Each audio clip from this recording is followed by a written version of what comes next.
عمر ابن عبدالعزیز نے صرف 2.5 سال حکومت کی، مگر ان کے اقدامات اور طریقہ کار کی برکت سے اتنے مختصر عرصے میں نہ صرف بیت المال مستحکم ہوا اور اس کے اثاثے واپس ملنے کے ساتھ ساتھ اس کی آمدنی میں بے تحاشا اضافہ ہوا،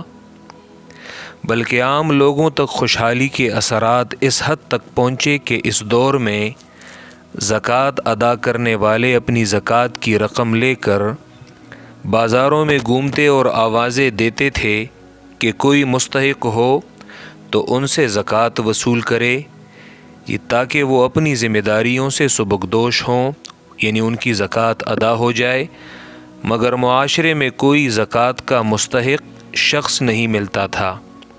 عمر ابن عبدالعزیز خلیفہ وقت عبد الملک ابن مروان کے بھتیجے اور داماد تھے اور شاہی خاندان کے ممتاز ترین افراد میں سے تھے۔ انہیں اموی خلیفہ سلیمان ابن عبد الملک نے اپنا جانشین نامزد کیا اور وہ ان کی وفات کے بعد صفر 99 ہجری میں خلافت پر متمکن ہوئے۔ عمر ابن عبدالعزیز کا پایہ تخت دمشق تھا اور وہ اپنے دور میں پوری دنیا اسلام کے واحد حکمران تھے۔ سوانح نگار لکھتے ہیں کہ جب شاہی خاندان نے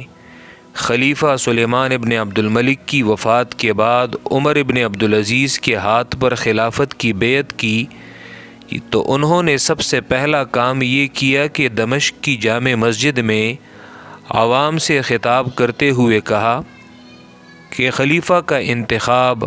عوام کا حق ہے اور وہ خود کو اس منصب کا اہل نہیں سمجھتے، تو اس لیے عوام کو ان کا حق اختیار و انتخاب واپس کرتے ہیں کہ وہ ان کی بجائے جس شخص کو چاہیں اپنا حکمران منتخب کر لیں، مگر عوام نے بیک آواز انہی کے حق میں فیصلہ دیا اور کہا کہ ان کے بغیر اور کوئی خلیفہ انہیں قبول نہیں ہوگا۔ عمر ابن عبدالعزیز کو خلافت سنبھالنے کے بعد سب سے پہلے جس مسئلے کا سامنا کرنا پڑا وہ یہی تھا کہ بیت المال یعنی قومی خزانہ کا کم و بیش 80% حصہ شاہی خاندان اور اس کے منظور نظر افراد کی تحویل میں تھا اور قومی معیشت بدحالی کا شکار تھی، تو اس لیے انہیں بیت المال کی دولت اور اثاثے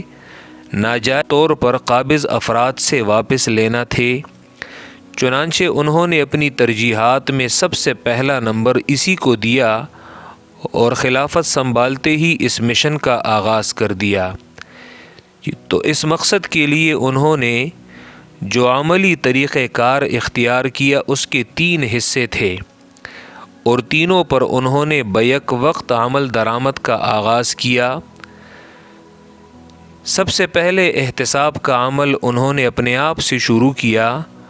اور انہوں نے ذاتی زندگی کو یکسر تبدیل کیا۔ شہزادگی کے دور میں وہ سہولت اور تعیش کے جن معاملات کے عادی ہو گئے تھے تو انہیں یکسر ترک کر دیا۔ ان کے بارے میں روایات میں آتا ہے کہ وہ اپنے دور کے انتہائی خوش پوش افراد میں سے تھے، عمدہ ترین لباس پہنتے اور کوئی لباس ایک بار سے زائد ان کے جسم سے نہ لگ پاتا، یعنی صرف ایک بار ہی پہنتے تھے۔ حتیٰ کہ ایک دور میں جب وہ مدینہ منورہ کے گورنر تھے تو ان کا ذاتی سامان 30 اونٹوں پر لاد کر دمشق سے مدینہ منورہ جایا کرتا تھا، اور ان کے علم اور تقوی کے باوجود ان کے ہمعصر ان کی نفاست پسندی اور خوشپوشی پر تنقید کیا کرتے تھے، مگر خلافت سنبھالتے ہی ان کا مزاج بالکل تبدیل ہو گیا۔ خلافت کی عوامی بیعت کے بعد جامع مسجد سے نکلتے ہوئے انہیں شاہی گھوڑوں کا دستہ سواری کے لیے پیش کیا گیا تو انہوں نے واپس کر دیا اور کہا کہ میری سواری کے لیے خچر کافی ہے، اور انہوں نے اس معاملے میں اپنی ذات اور اپنے خاندان والوں پر اتنی سختی کی کہ ان کے نانا حضرت عمر بن الخطاب رضی اللہ عنہ کی یاد ایک بار پھر تازہ ہوئی کیونکہ عمر ابن عبدالعزیز اپنے والدہ کی جانب سے حضرت عمر رضی اللہ تعالیٰ عنہ کے نواسوں میں آتے ہیں اور اسی لیے انہیں عمر ثانی کے لقب سے یاد کیا جاتا ہے۔ دوسرا کام، انہوں نے معاشرے کے جو معزز اور سرکردہ لوگ تھے ان کا احتساب شروع کیا۔ دوسری بات انہوں نے یہ کی کہ وصولیوں کا سارا وزن انہوں نے بڑے لوگوں پر ڈالا اور اس کا آغاز انہوں نے خود اپنی ذات سے کیا۔ ان کے پاس فدق کا جو باغ چلا آ رہا تھا جو بیت المال کی ملکیت تھا، سب سے پہلے انہوں نے وہ باغ بیت المال کو واپس کیا۔ ان کی بیوی فاطمہ بنت عبد الملک کے پاس ایک قیمتی ہار تھا جو انہیں ان کے والد محترم خلیفہ عبد الملک ابن مروان نے شادی کے موقع پر دیا تھا۔ حضرت عمر ابن عبدالعزیز نے اسے بیت المال کی ملکیت قرار دے کر واپس کر دیا اور اس کے بعد خاندان خلافت کا اجلاس طلب کیا اور ان سے کہا کہ انہیں بعض سابق خلفاء کی طرف سے جو جاگیریں اور عطیات دیے گئے تھے وہ بیت المال کی ملکیت تھے اور ان پر ان کا کوئی حق نہیں ہے، تو اس لیے وہ انہیں واپس کر دیں۔ خاندان کے سرکردہ حضرات نے اس پر احتجاج کیا اور سب سے زیادہ ہشام ابن عبد الملک نے اس پر زور دیا کہ انہیں ماضی کے معاملات میں دخل نہیں دینا چاہیے، وہ اپنے دور خلافت کے مسائل نمٹائیں اور سابقہ خلفاء کے فیصلوں کو نہ چھیڑیں۔ تو اس کے جواب میں حضرت عمر ابن عبدالعزیز نے دو باتیں کی۔ ایک یہ کہ ہشام ابن عبد الملک سے پوچھا کہ اگر ان کے پاس دو دستاویزات ہوں، ایک ان کے والد محترم عبد الملک ابن مروان کی طرف سے ہو اور دوسری خلافت بنو امیہ کے بانی حضرت معاویہ رضی اللہ عنہ کی طرف سے ہو، تو وہ کس دستاویز کو ترجیح دیں گے؟ ہشام نے جواب دیا کہ وہ معاویہ کی دستاویز کو ترجیح دیں گے، تو اس لیے کہ وہ پہلے کی ہے۔ تو عمر ابن عبدالعزیز نے کہا کہ ان کے پاس اس سے بھی پہلے کی دستاویز موجود ہے جو اللہ کی کتاب ہے، اس لیے کہ وہ اس پر عمل کو ترجیح دیتے ہیں۔ دوسری بات انہوں نے یہ کی کہ اگر کوئی شخص فوت ہو جائے اور اس کی اولاد میں سے ایک یا دو طاقتور افراد ساری جائیداد پر قبضہ کر کے باقی ورثاء کو محروم کر دیں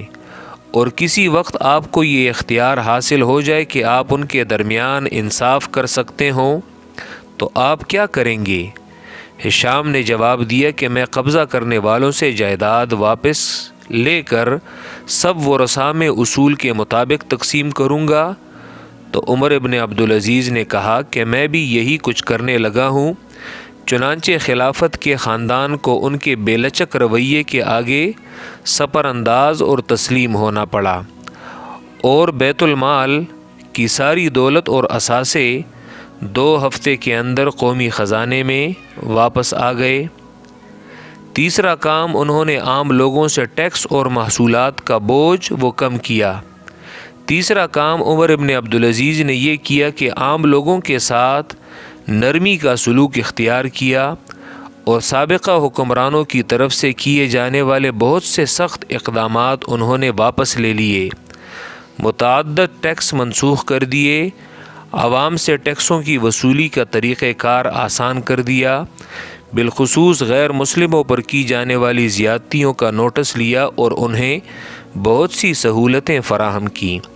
اس کا نتیجہ یہ نکلا کہ لوگ اپنے حصے کے واجبات